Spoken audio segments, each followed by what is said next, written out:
Never Tickle a Tiger by Pamela Bouchard. Izzy was forever shuffling and jiggling, squirming and twitching, wriggling and fiddling. She just couldn't help it. It happened at home. Izzy, stop playing with your peas, said Dad.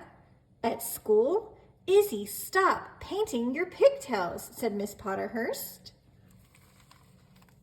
At Grandma's, Izzy, stop knotting my knitting, said Grandma.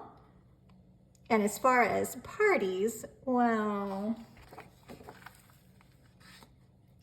Izzy, stop jiggling the jelly, cried everyone. No matter how hard she tried, Izzy just couldn't keep still. It's no good, she sighed. I'm just a jiggler, and that's that. So when one day Class 4B went on a trip to the zoo, it came as no surprise to anyone that Izzy was wriggling, jiggling, shuffling, and fiddling as soon as they walked through the zoo gates.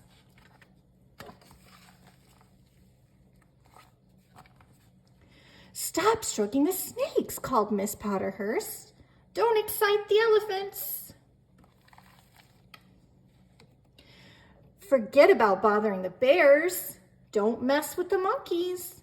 Izzy, stop tapping the tortoises. Stop poking the peacock.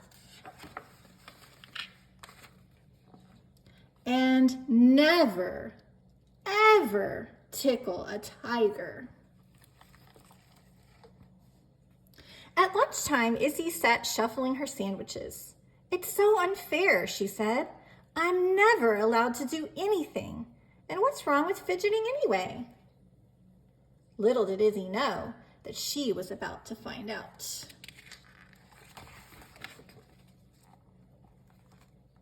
Whilst all the other children finished their lunch, Izzy fidgeted her feet, bounced across the bench, shimmied onto the floor, wriggled under a bush,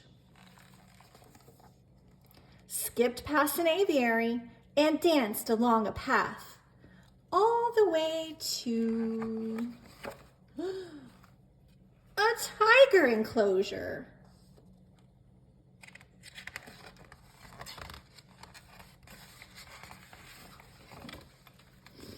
I wonder, thought Izzy, and with that, she reached out a feather and tickled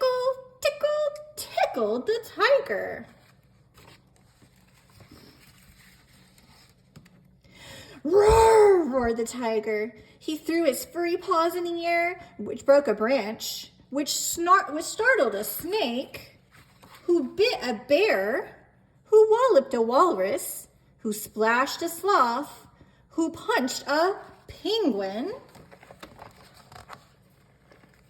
who kicked a croc, who snapped at a skunk, who ponged a panda, who rammed a rhino, who hit the hippo, who wibbled and wobbled and... Splash! The lion roared, the parrot squawked, the snakes hissed, and the elephants trumpeted loudly. Miss Potterhurst squealed, the children giggled, and the zookeeper came running. It was pandemonium, and it was all Izzy's fault. But then... Stop! Shouted Izzy at the top of her voice. Stop squealing, squawking, splashing, and flapping. Enough running, roaming, ramming, and bumping. No more jiggling, wriggling, shuffling, and squirming.